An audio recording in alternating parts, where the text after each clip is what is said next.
Today I'm going to do a little review of season 1 of Lucifer now that I watched all the 13 episodes from the season.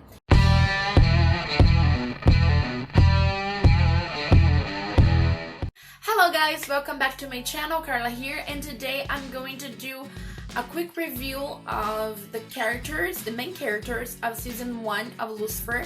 Now that I already watched the 13 episodes that compose that season, I'm going to start talking about Lucifer and how much he improved since the first episode until the last episode from season 1 about his humanity.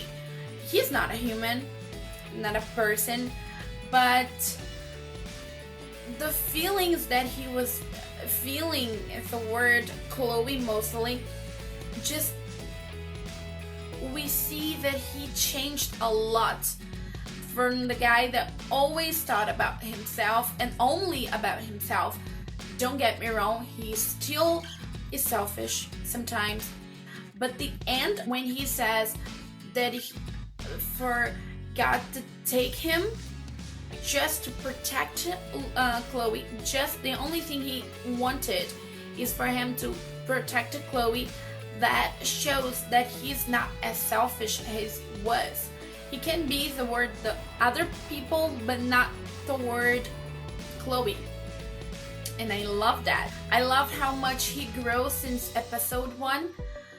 When he only think about people, like not about people because he cares about Delilah or felt peachy about Delilah. I don't know how those two, but the truth is I never thought.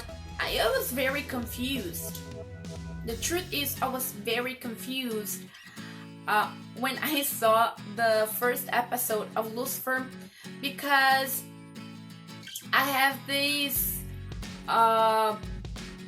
mixed feelings about Lucifer, because I didn't know what this Lucifer was going to be like, and I was very used to watch Lucifer in Supernatural.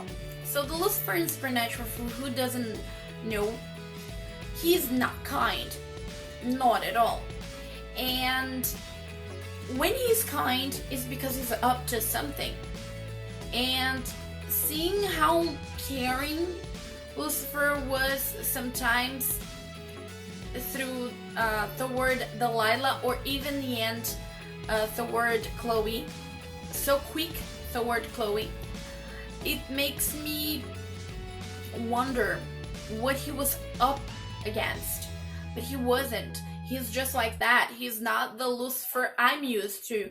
So I get used to this Lucifer since episode 2, 3, like that, something like that, and I just get used to this. And I saw how much he changed, because in episode 4 he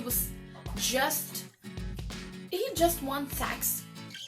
He wanted sex with Chloe to lose the interest toward her, and he said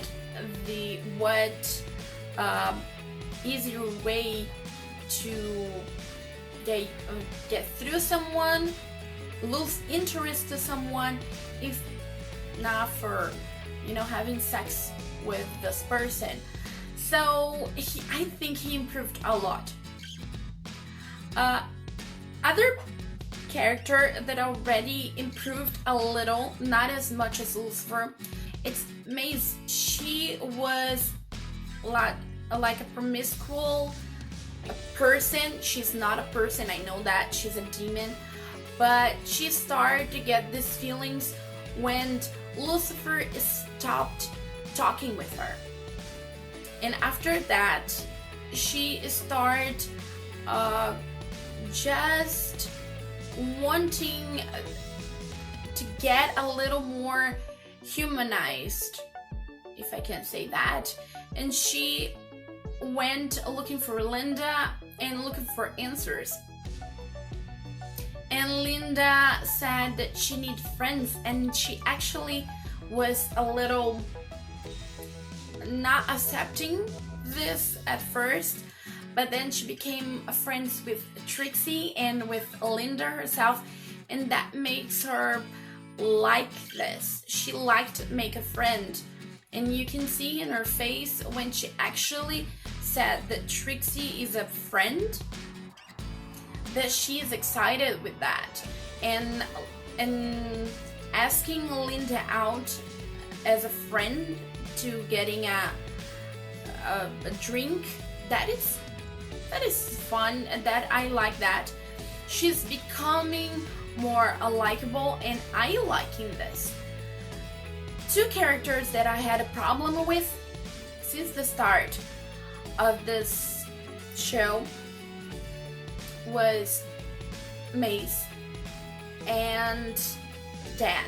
Mace and Dan were not good characters for me. Not good characters. I just didn't care much about them, to be honest.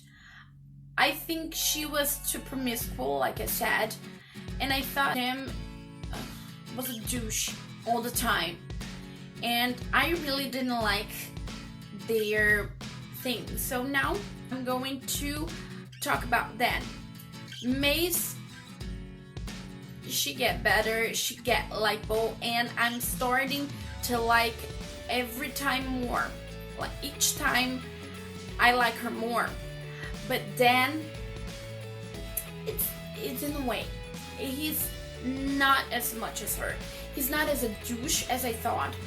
And like I said in episode 11, he get points with me for, you know, being worried about Lucifer. But the truth is, subscriber Haiti, she actually made me think about the scene another way. She told me, and I totally agree with her, seeing of her point of view, that Dan did what he did for himself, because he would be framed if Lucifer was dead, not because of Lucifer being dead. I don't know if you get what I mean. He just was worried that he was being framed and not that Lucifer was dead. And that thought made me just take off all the points that I gave him for being worried. Not anymore. But let's be honest, I can't deny that I gave him a little bit of a point after that end of the episode. It's not exactly the end of the episode, but because he take all the charges of Lucifer because of his confession, that makes him a little likable, let's say like that. So now for the person that I like very much in the show, it's Linda. She's amazing. She's amazing. She is always there for Lucifer. I know it's her job. But first, she was not ethical at all. She was having sex with him, but she stopped and she decided that she would be just his psychiatrist. And let's be honest, that was amazing. How much strength she had to just say no to him and to be just his psychiatrist. And I have to admit it that like I said, I know that it's something that doctors do when they talk about your case with each other, but knowing about that, it doesn't make me feeling comfortable. Sorry. She always was a sweetheart, and they just tricked her to get information. Amenadiel just tricked her. And her face when she finds out, it's hilarious, but it's also painful because she knew she was being played. But she's amazing. She's amazing. She always has the answer that Lucifer is needing, because he comes there and he says always, oh, I am feeling, I don't know, he says the way he's feeling, and she's saying, okay, you need to do that, or it's jealous, it's loneliness. And he said, no, it's not that, it's something else. And he just came up with the crazy idea, it's not what she just said. He did that more than once, about having sex with Chloe and about just tricking everybody to make the judge assign Linda to be the psychiatrist and the case they're working for. And we talk about Linda, let's talk about Trixie. And Trixie, it's a sweetheart. They're both sweethearts, Linda and Trixie.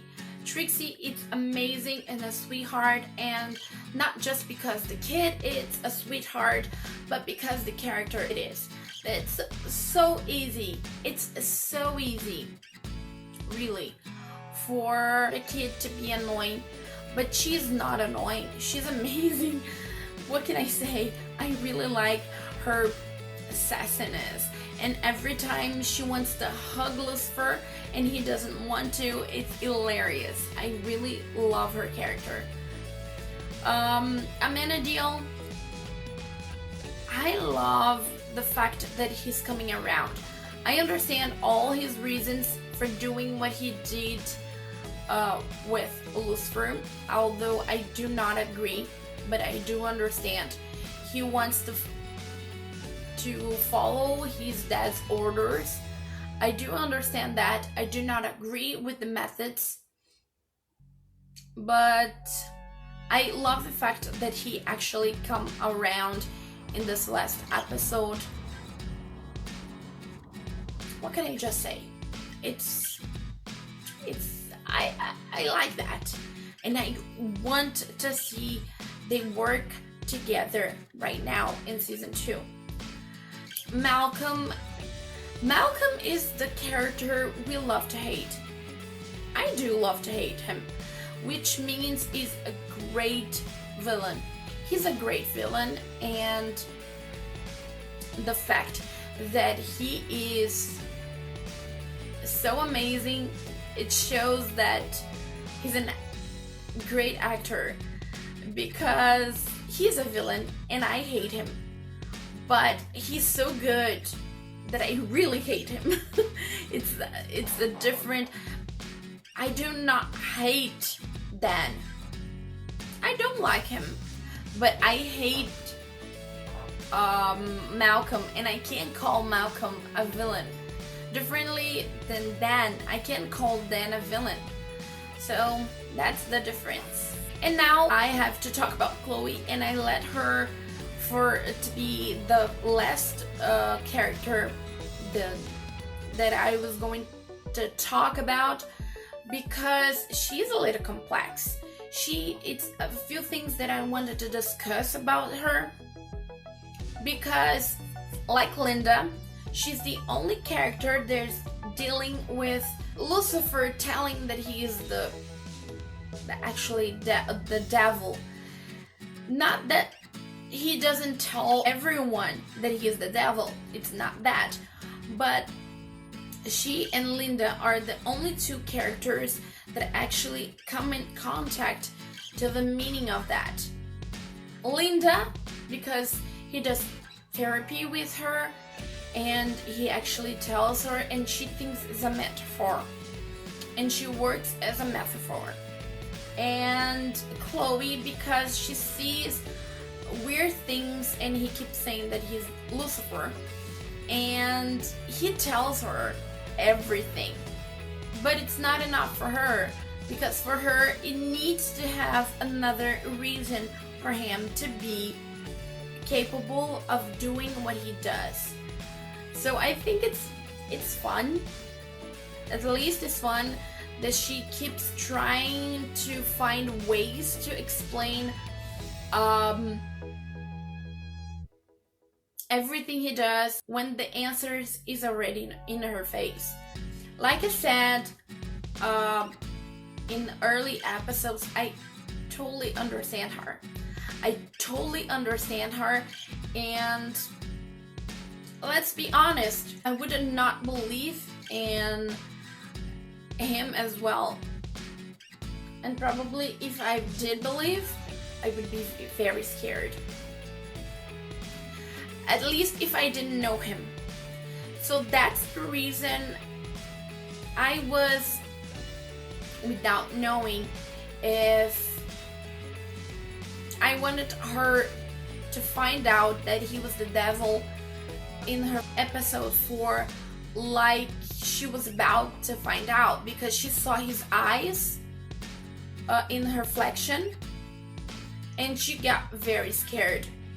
So I was between wanting that to happen and not wanting that to happen, because if that happened, she would be very scared. She was trying to get away from him, and if that didn't happen, it would actually happen exactly what happened. She didn't believe that he was the devil. She would, every time that he said that he was the devil, she would think that it was a crazy thing. So now, basically, I think that in season 2,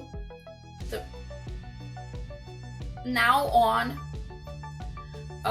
season 2 ahead, she can actually find out that he is the devil and not be scared like that. It's my thought. Another 2 things that I want to complain maybe about Chloe. I don't know if I can say like that. The first one is about the way she handled things when she find out that the priest was Lux's floor. I didn't like it. I didn't like it the way she behaved. I know she behaved like that because her colleagues were getting down and she just saw the man in there and she needed to be like impartial or something like that. I get it. I get it that after Palmetto Street she needed to be neutral in that, to be believed. I get that. And she could actually do exactly what she did, but the way she approached it could be different. If she just came to Lucifer and said, before everything, before raise her gun against him, while they were getting down, if she just said, I believe you didn't do it, but I have to do this in order to help you later, and then raise the gun and then set the orders for him, step away from the bar, and said that he was arrested. That is the way she should have handled with things.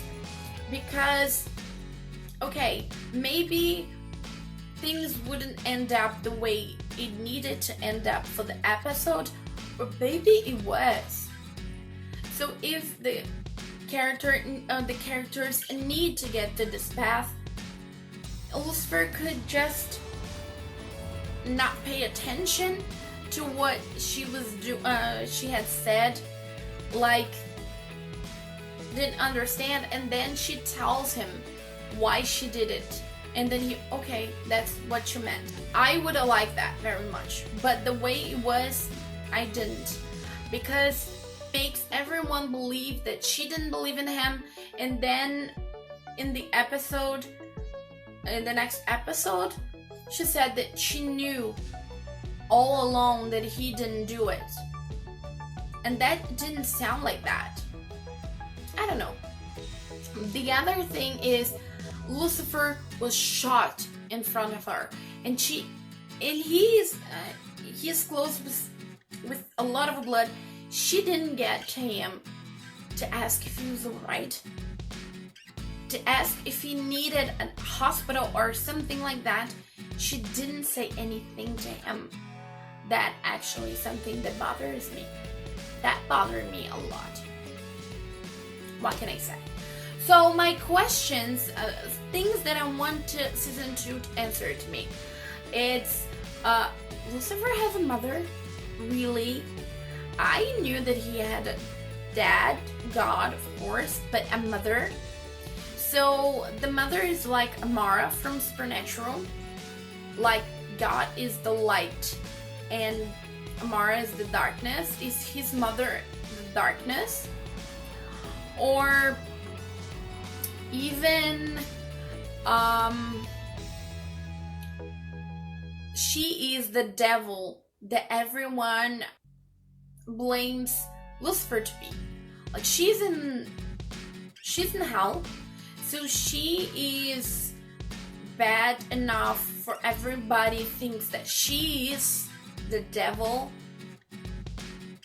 The things that she did, it's what they blame Lucifer to do. Chloe and Lucifer, they're going to finally have something in the season. Please tell me they are going to, because I spent a whole season want something to happen with these two and nothing. Absolutely nothing.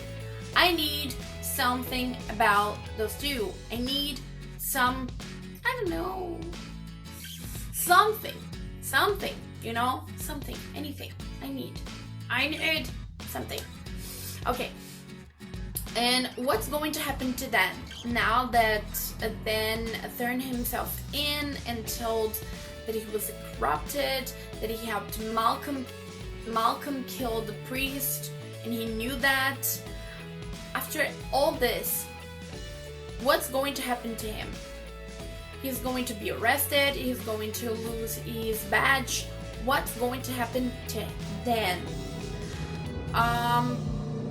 Something else, it's Amenadiel and Lucifer are going to work together now, and Amenadiel and Mace, because I don't see a problem with these two being together.